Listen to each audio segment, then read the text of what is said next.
বন্ধুরা, উত্তরপ্রদেশের বিজেপি সরকারে এক মন্ত্রী ঠাকুর রঘুরাজ সিং প্রকাশ্যে দাবি করেছেন সালমান খান পাকিস্তানপন্থী, দেশদ্রোহী, তাই তার ফাঁসি হওয়া উচিত। এই বক্তব্য শুধু বিতর্কই নয়, রাজনৈতিক অঙ্গনে এক নতুন সংঘাতের সূচনা করেছে। প্রশ্ন উঠছে, একজন জনপ্রিয় বলিউড তারকাকে এভাবে টার্গেট করার পিছনে আসল উদ্দেশ্য কী? এই ঘটনার গুরুত্ব এখানেই যে বিজেপির ভেতরে এখন এক প্রবল প্রবণতা দেখা যাচ্ছে। যখনই কোনো নেতা আলোচনার বাইরে চলে যান, যখনই তার খবর কম প্রকাশিত হয়, তখনই তিনি বলিউডের খানদের নিশানা করেন। সালমান, শাহরুখ, আমির, এই তিন নাম যেন রাজনৈতিক অস্ত্র।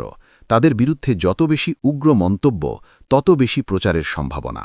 কিন্তু এইবার রঘুরাজ সিংয়ের মন্তব্যে এক বড় ফাঁক ধরা পড়ল। কারণ সালমান খানকে নিয়ে প্রধানমন্ত্রী নরেন্দ্র মোদীর পুরনো সম্পর্ক, পুরনো স্মৃতি এবং প্রকাশ্য প্রশংসা রয়েছে। 2014 সালে গুজরাটের আন্তর্জাতিক ঘুড়ি উৎসবে মোদী ছিলেন সালমানের পাশে। তখন তিনি মুখ্যমন্ত্রী থেকে প্রধানমন্ত্রী হওয়ার পথে। তার চারপাশে নানা অভিযোগ, নানা চাপ। সেই সময় সালমান ও তার পরিবার প্রকাশ্যে মোদীর প্রশংসা করেছিলেন। মোদী নিজেও গদগদ হয়ে সেই মুহূর্তকে স্মরণ করেছেন। সালমান খান মোদীর জন্মদিনের শুভেচ্ছা পাঠান, মোদী তাকে ধন্যবাদ জানান। নোটবন্দি থেকে শুরু করে পুনর্নির্বাচন পর্যন্ত সালমান প্রকাশ্যে মোদীর সিদ্ধান্তকে সমর্থন করেছেন। শাহরুখ ও আমিরও একইভাবে শুভেচ্ছা পাঠিয়েছেন। ফলে বিজেপির ভেতরে দ্বন্দ্ব তৈরি হয়েছে। একদল নেতা উগ্র হিন্দুত্বের নামে তারকাদের আক্রমণ করছেন, আর মোদী তাদের সঙ্গে সম্পর্ক বজায় রাখছেন। সংঘাত তৈরি হল এখানেই। একদিকে বিজেপির মন্ত্রী সালমান খানকে দেশদ্রোহী আখ্যা দিয়ে ফাঁসির দাবি করছেন, অন্যদিকে মোদী নিজে বহুবার সালমানের সঙ্গে সৌহার্দ্যপূর্ণ মুহূর্ত ভাগ করেছেন। ক্ষমতার ইঙ্গিত স্পষ্ট। বিজেপির ভেতরে একাধিক নেতা নিজেদের অবস্থান শক্ত করতে বলিউড তারকাদের আক্রমণ করছেন। কিন্তু মোদী জানেন, এই তারকারা জনতার আবেগের সঙ্গে যুক্ত। তাদের সঙ্গে প্রকাশ্য সম্পর্ক রাখা রাজনৈতিকভাবে লাভজনক। এর প্রভাব বহুমুখী। প্রথমত, জনতার কাছে বিভ্রান্তি তৈরি হচ্ছে।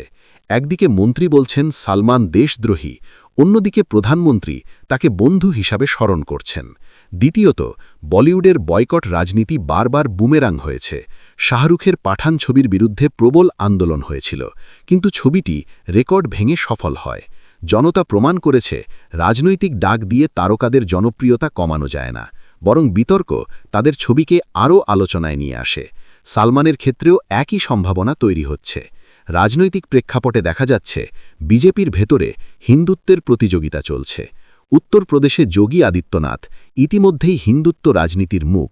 সেখানে রঘুরাজ সিংয়ের মতো নেতার উগ্র মন্তব্য আসলে কি নিজের অবস্থান শক্ত করার চেষ্টা, নাকি এটি কেন্দ্রীয় নেতৃত্বের সঙ্গে দূরত্ব তৈরি করছে?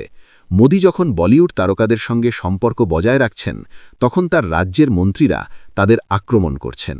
এই দ্বন্দ্ব বিজেপির অভ্যন্তরীণ রাজনীতির জটিলতা প্রকাশ করছে। জনস্বার্থের দিক থেকেও বিষয়টি গুরুত্বপূর্ণ, কারণ বলিউড শুধু বিনোদন নয়, এটি ভারতের সাংস্কৃতিক শক্তি। তারকাদের বিরুদ্ধে বারবার আক্রমণ জনতার আবেগকে আঘাত করছে। একই সঙ্গে এটি রাজনৈতিক নেতাদের দায়িত্ব জ্ঞানহীনতা প্রকাশ করছে। যখন অর্থনীতি, কর্মসংস্থান, শিক্ষা, স্বাস্থ্য এমন নানা প্রশ্নে জনতা উত্তর খুঁজছে, তখন নেতারা তারকাদের নিয়ে বিতর্কের সময় ব্যয় করছেন। এখানে আরও একটি দিক আছে। বিজেপির অভ্যন্তরীণ বৈঠকে মোদী নিজে ক্ষোভ প্রকাশ করেছিলেন, কেন প্রতিটি ছবির বিরুদ্ধে নেতারা মন্তব্য করছেন। তিনি স্পষ্ট করেছিলেন, এই ধরনের মন্তব্যে দলের ভাবমূর্তি ক্ষতিগ্রস্ত হয়। অথচ তার নিজের দলের মন্ত্রীরা সেই নির্দেশ অমান্য করে চলেছেন। এটি কি কেবলমাত্র ব্যক্তিগত উচ্চাকাঙ্ক্ষা, নাকি এটি দলের ভেতরে ক্ষমতার ভারসাম্য নিয়ে লড়াই? জনতার দৃষ্টিতে এই দ্বন্দ্বের ফলাফল স্পষ্ট।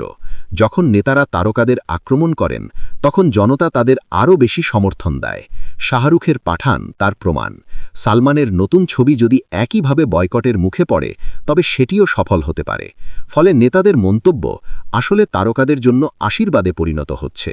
বন্ধুরা, প্রশ্ন এখানেই, সালমান খানকে ফাঁসির দাবি করা কি রাজনৈতিক পরিকল্পনার পরিচয়, নাকি এটি কেবলমাত্র প্রচারের কৌশল? মোদী যখন সালমানের সঙ্গে সম্পর্ক বজায় রাখছেন, তখন তার দলের মন্ত্রীরা বিপরীত সুরে কথা বলছেন।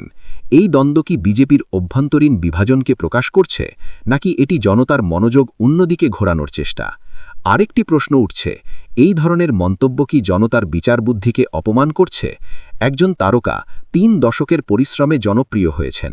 তাকে নয়ন মটকা দেখিয়ে হিন্দুদের বোকা বানানোর অভিযোগ শুধু তারকাকে নয়, কোটি কোটি দর্শককেও অপমান করছে। রাজনীতির এই কৌশল কি সত্যিই কার্যকর, নাকি এটি কেবলমাত্র হেডলাইন ম্যানেজমেন্টের খেলা? বন্ধুরা, সালমান খানকে ফাঁসির দাবি করা কি জনতার কাছে গ্রহণযোগ্য? আপনারা কি মনে করেন?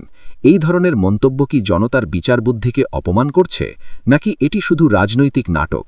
জবাব দেবেন আপনারা নিচে কমেন্ট বক্সে।